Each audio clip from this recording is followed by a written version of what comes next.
अस्सलामुअलैकुम dear students, कैसे हैं आप लोग। Myself Mohammad Adeel, lecture in chemistry at Punjab group of colleges Sadiqabad campus. तो बेटा आज का मेरा टॉपिक है मेटालिक कैरेक्टर। मेटालिक कैरेक्टर एक बड़ा ही इंपॉर्टेंट शॉर्ट के लिहाज से सवाल है। इसमें बड़े इंपॉर्टेंट सवाल आते हैं मेटालिक कैरेक्टर से रिलेटेड। तो मैं आपको बताऊंगा, इनके जवाब भी लिख के दूंगा, गौर से सुनिएगा ताकि आपको परफेक्ट आंसर मिल सके, परफेक्ट आंसर मिल सके। समझ आई? आप इसको तवज्जो दीजिएगा। मेटालिक कैरेक्टर कहते किसे हैं? पहले तो हम बात करते हैं मेटल किसे कहते हैं। What is metal? आप लोगों ने मेरा ये वाला टॉपिक मैं आपको लेक्चर दे चुका हूं पहले, इसकी वीडियो मौजूद है जी। मेटल किसे कहते हैं? जो इजीली इलेक्ट्रॉन को रिमूव कर दे, लॉस कर दे, वो मेटल्स। जो इजीली इलेक्ट्रॉन को एक्सेप्ट कर ले, वो नॉन मेटल्स। मेटालाइट किसे कहते हैं? जिसको सेमी मेटल भी कहते हैं। मेटालाइट का दूसरा नेम सेमी मेटल्स भी है। इसे कहते हैं मेटलाइट्स या सेमी मेटल्स। कहते हैं कि जो रूम टेम्परेचर पे तो नॉन मेटल्स हो और कंडीशंस अप्लाई करने पे मेटल्स बन जाए, उसको हम मेटलाइट कहते हैं या सेमी मेटल कहते हैं। मतलब जिसके पास दोनों प्रॉपर्टीज मौजूद हो, मेटल्स की भी और नॉन मेटल्स की भी, हम उन्हें मेटलाइड्स कहते हैं। हम उन्हें मेटलाइड्स कहते हैं। तो चलें देखते हैं जी, फिर मेटालिक कैरेक्टर किसे कहते होंगे। अभी आपने मेटल के बारे में क्या कहा? जो इजीली इलेक्ट्रॉन रिमूव कर दे। तो इलेक्ट्रॉन के रिमूव करने की सलाहियत को मेटालिक कैरेक्टर कहा जाता है। The tendency to lose electron is called metallic character. क्या आप डेफिनेशन करेंगे? The tendency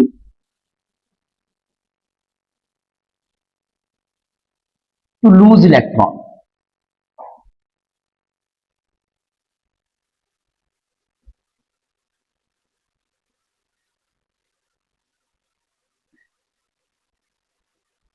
are called metallic character.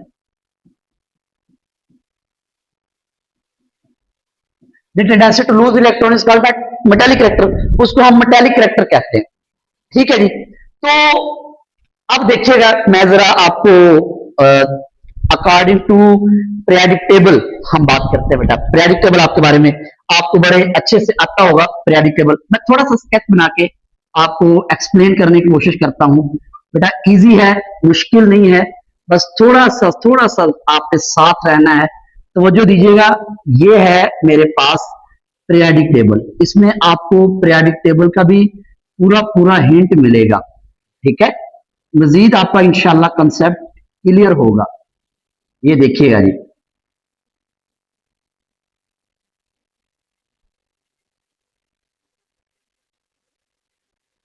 ये मैं आपको, बहुत सारों को पता है कि मैं क्या ड्रा कर रहा हूं, ग्रुप्स कर रहा हूं। 1 2 3 4 5 और 6। ओके जी, ये 6 ग्रुप्स हो गए मेरे पास।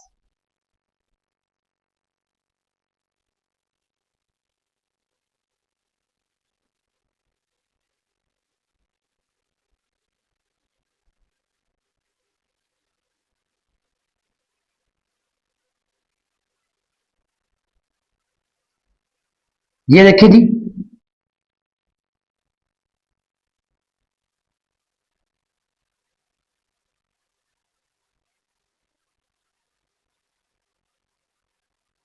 ये बेटा आपके पास पीरियोडिक टेबल है। आप लोग जानते हैं टॉप टू बॉटम को हम ग्रुप कहते हैं। 1 2। ठीक है, यहाँ पे 10 ग्रुप्स यहाँ पे मौजूद है। 10 ग्रुप्स यहाँ पे मौजूद है। ठीक है, 10 ग्रुप यहाँ पे मौजूद है। फर्स्ट ये है, सेकंड ये है, third fourth fifth six seven eight nine 10 11 12, फिर 13 ये है। 13। ठीक है, ये 13 है, ये 14 है, ये 15 है, ये 16 है, ये 17 है और ये 18 है। ठीक है बेटा, देखें ये जो फर्स्ट और सेकंड है ना, फर्स्ट और सेकंड, ये फर्स्ट और सेकंड ये एस ब्लॉक कहलाते हैं। मतलब एस ब्लॉक में सिर्फ 2 ग्रुप्स आ रहे हैं। अब पता है मॉडल पीरियोडिक टेबल के अंदर 4 ब्लॉक्स हैं, एसपीडीएफ और एस ब्लॉक में 2 ग्रुप्स आ रहे हैं, 1 एंड 2। 13 से 18 तक, 13 से 18 तक पी ब्लॉक है। 13 से 18 तक पी ब्लॉक है। सेंटर में डी ब्लॉक है, सेंटर में डी ब्लॉक है। और ये जो 2 सीरीज पड़ी हुई हैं, इनको हम एफ ब्लॉक कहते हैं, इनको हम एफ ब्लॉक कहते हैं। बात समझ आई? अब देखिएगा बेटा, एस और पी ब्लॉक इनको कहते हैं नॉर्मल एलिमेंट्स। याद रखिएगा जरा, एस और पी ब्लॉक को नॉर्मल एलिमेंट्स कहते हैं। एस ब्लॉक भी नॉर्मल एलिमेंट, पी ब्लॉक भी नॉर्मल एलिमेंट। डी ब्लॉक को हम कहते हैं ट्रांजिशन एलिमेंट, एफ ब्लॉक को भी transition element. F block inner transition और D block outer transition element कहलाते हैं। अब ट्रांजिशन और नॉर्मल में डिफरेंस सुनिएगा। जो ट्रांजिशन होते हैं ना, उनको हम कहते हैं, जो ट्रांजिशन होते हैं उनको हम कहते हैं कि ये वेरिएबल ऑक्सीडेशन स्टेट रखते हैं। एक एलिमेंट ज्यादा ऑक्सीडेशन स्टेट रखता है, +1b, +2b, +3b, +4b, इस तरह। लेकिन जो नॉर्मल एलिमेंट होते हैं उनकी फिक्स ऑक्सीडेशन स्टेट होती है मोस्टली, ठीक है। और वो कंप्लेक्स कंपाउंड बनाते हैं ट्रांजिशन, वो कंप्लेक्स कंपाउंड नहीं बनाते ट्रांजिशन। ट्रांजिशन कंप्लेक्स कंपाउंड बनाते हैं, नॉर्मल एलिमेंट कंप्लेक्स कंपाउंड नहीं बनाते। उसके बाद हम बात करें अगर कलर्स पे, तो ट्रांजिशन जो है वो कलर्स देते हैं, नॉर्मल एलिमेंट्स कलर्स नहीं देते, ठीक है जी। तो इसलिए एस ब्लॉक हमारा जो मोस्टली फोकस होता है वो नॉर्मल एलिमेंट्स पे होता है, मतलब एस और पी ब्लॉक से होता है। मोस्टली जो फोकस होता है हमारा वो नॉर्मल एलिमेंट्स पे है, मतलब एस और पी ब्लॉक से है। ज्यादातर डी और एफ ब्लॉक से हमारा कंसर्न कम होता है, ठीक है जी। बेटा हम बात कर रहे थे पीरियाडिक मेटालिक कैरेक्टर पे, तो मैंने कहा जो इलेक्ट्रॉन को इजीली रिमूव करते हैं वो क्या कहलाते हैं? मेटल्स कहलाते हैं। बेटा ये देखिएगा, ये इसमें आप जानते हैं आप लोग, हाइड्रोजन है, लिथियम है, सोडियम है, पोटाशियम है, रुबिडियम है, सीजियम है एंड फ्रांसियम है। यहाँ पे बेरिलियम है, मैग्नीशियम है, कैल्शियम है, स्ट्रोंशियम है, बेरियम है, रेडियम है, ठीक है। बेटा देखें, जो एलिमेंट जिस ग्रुप में होता है उसके आखिरी शेल में उतने इलेक्ट्रॉन होते हैं। Hydrogen, lithium, sodium, potassium, rubidium, caesium, francium की बात करें तो इनके आखिरी शेल में एक इलेक्ट्रॉन है। और beryllium, magnesium, calcium, strontium, barium, radium की बात करें तो इनके आखिरी शेल में 2 इलेक्ट्रॉन है। एक इलेक्ट्रॉन निकालना इजी होता है as compare to 2 electrons, okay. तो इसका मतलब फर्स्ट जो ग्रुप है वो ज्यादा स्ट्रॉन्ग मेटल है, उनका मेटालिक कैरेक्टर ज्यादा है, उनके पास इलेक्ट्रॉन को लूज करने की सलाहियत ज्यादा है सेकंड की बजाय। अगर थर्ड की बात करें, इनके अक्षर में 3 इलेक्ट्रॉन है, ये जरा मुश्किल से इलेक्ट्रॉन निकालेंगे। अगर मैं 2 और 3 की बात करूं तो 2 वाले में आखिरी शेल में 2 इलेक्ट्रॉन होंगे, उनके पास जरा टेंडेंसी ज्यादा है 3 की निस्बत, 3 के पास ज्यादा है 4 की निस्बत। मतलब जैसे जैसे हम लेफ्ट टू राइट आ रहे हैं टेंडेंसी कम होती जा रही है। इसका मतलब मेटालिक कैरेक्टर डिक्रीज होता जा रहा है। यस यस यस, हम जैसे जैसे लेफ्ट टू राइट जाएंगे मेटालिक कैरेक्टर डिक्रीज होता जा रहा है, मेटालिक कैरेक्टर डिक्रीज होता जा रहा है। मैं इसके रीजंस बताता हूं, ठीक है। अब बात करते हैं जरा टॉप टू बॉटम पे, टॉप टू बॉटम लिथियम और सोडियम। बेटा टॉप टू बॉटम बात करते हैं। लिथियम का साइज इतना सा, पहले शेल में 2, दूसरे में 1, न्यूक्लियस करीब पड़ रहा है, फोर्स ऑफ अट्रैक्शन स्ट्रांग होगी। जब फोर्स ऑफ अट्रैक्शन स्ट्रांग होती है तो इलेक्ट्रॉन इजीली रिमूव नहीं होता। सोडियम पे बात करते हैं, सोडियम जारी बात है साइज बढ़ गया, साइज बड़ा होने की वजह से फोर्स ऑफ अट्रैक्शन कम होगी, इजीली इलेक्ट्रॉन रिमूव हो जाएगा।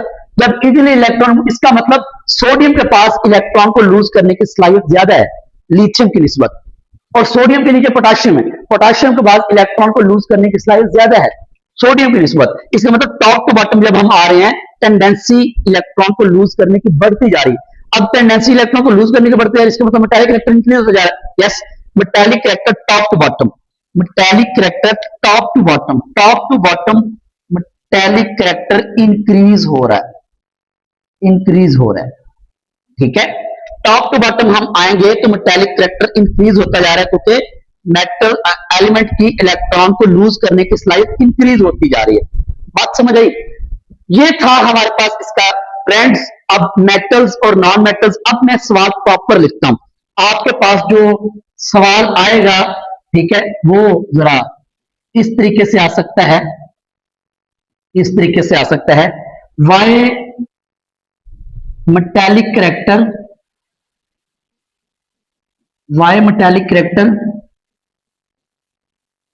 increases down the group, why metallic character increases down the group। बेटा इसका आंसर जरा लिखिएगा, आप लोग भी याद करना है आपने लाजमी। द मेटालिक करेक्टर, मैं बिल्कुल परफेक्ट आंसर लिख के दे रहा हूं ताकि आपको इधर उधर जाना ही ना पड़े। The metallic character increases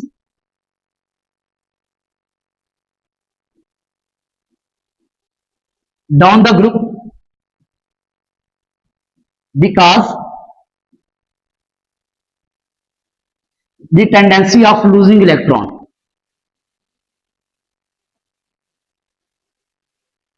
the tendency of losing electron increases। भाई इलेक्ट्रॉन को लूज करने की सलाहियत बढ़ेगी तो मेटालिक करेक्टर बढ़ेगा ना, लेकिन अब हमें बताना है कि वो जो टेंडेंसी बढ़ रही है वो क्यों बढ़ रही है, असल ये बात बतानी। The metallic character increases down the group because the tendency of losing electron increases due to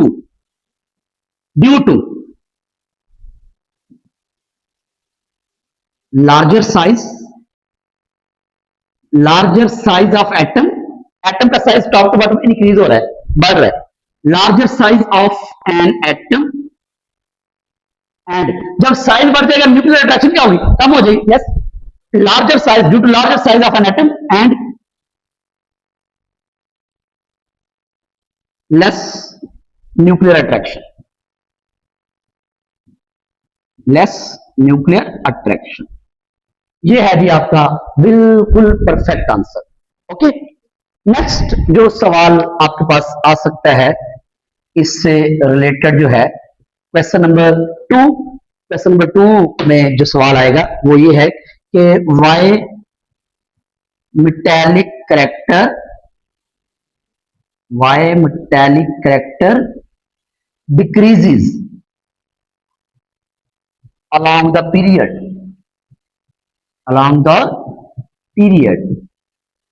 metallic character along the period decrease क्यों हो रहा है, रीजन बताएं। बड़ी आसान से रीजन क्या लिखेंगे, the metallic character decreases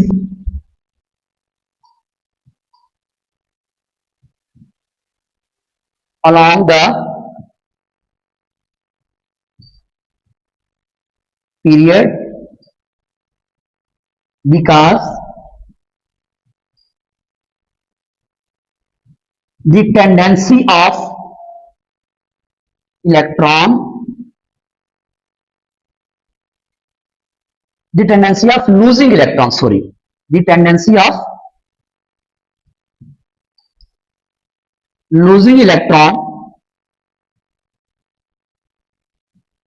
decreases।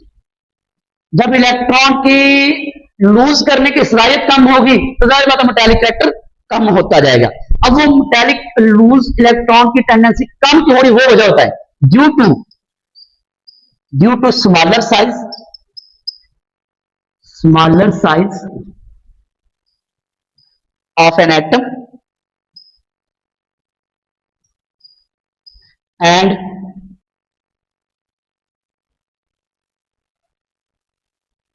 Larger nuclear attraction. Nuclear attraction बढ़ जाती है इधर, ठीक हो गया, ये इसका आंसर है। अच्छा, इसके नीचे एक हमारे पास क्विक चेक दिया हुआ है, वो जरा आप लोग देखिएगा। हमारे पास एक क्विक चेक दिया हुआ है, क्विक चेक 1.6 है आई थिंक,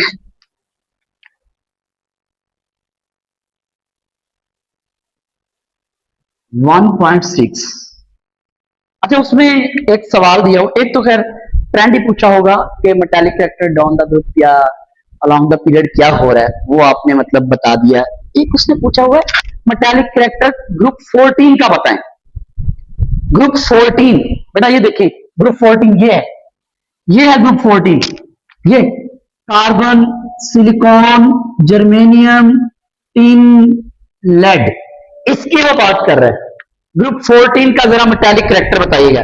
वैसे ग्रुप 14 की आपको फिजिकल स्टेट भी आनी चाहिए according to metals and non metals. बेटा आपको पता है ना कि मेटल कार्बन जो है वो नॉन मेटल्स है, कार्बन नॉन मेटल है, और सिलिकॉन और जर्मेनियम मेटलाइड है।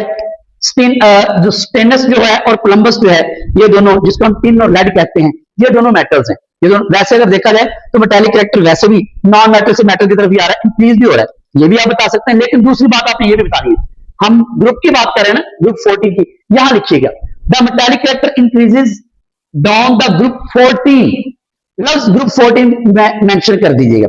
जब ये मेंशन करेंगे तो आपका परफेक्ट आंसर वो क्यूब चेक वाला हो जाएगा। Because the tendency of losing electron increases due to larger size of an atom and less nuclear attraction, ये वाला आपका मतलब सवाल हो जाएगा।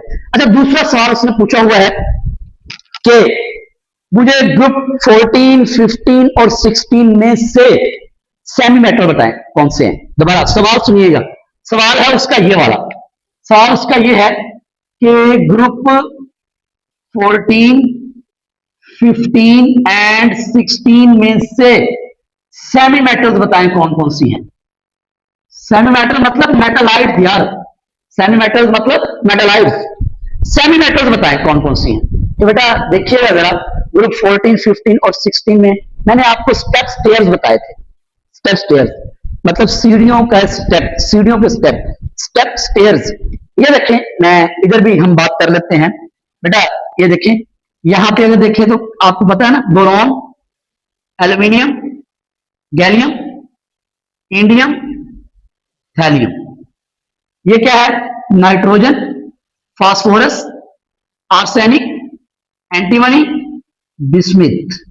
ओके, और ये है oxygen, sulphur, selenium, tellurium, polonium, fluorine, chlorine, bromine, iodine, astatine, helium, neon, argon, krypton, xenon, radon.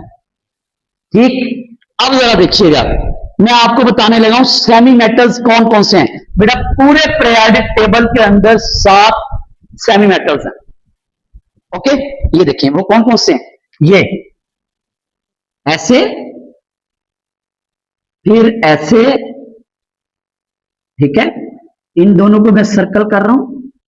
इस 13 ग्रुप से बोरॉन है, 14 ग्रुप से 2 हैं सिलिकॉन और जर्मेनियम, और 15 ग्रुप से 2 हैं कौन कौन से, आर्सेनिक और एंटीमनी, और 16 ग्रुप से 2 हैं टिलोनियम और पोलोनियम।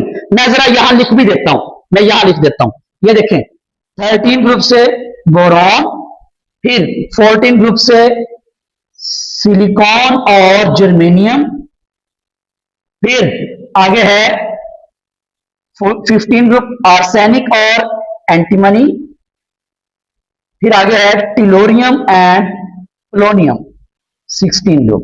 बेटा ये इसको कैसे लेके चलना है, ऐसे, ये देखें, ऐसे ऐसे ऐसे ऐसे ऐसे,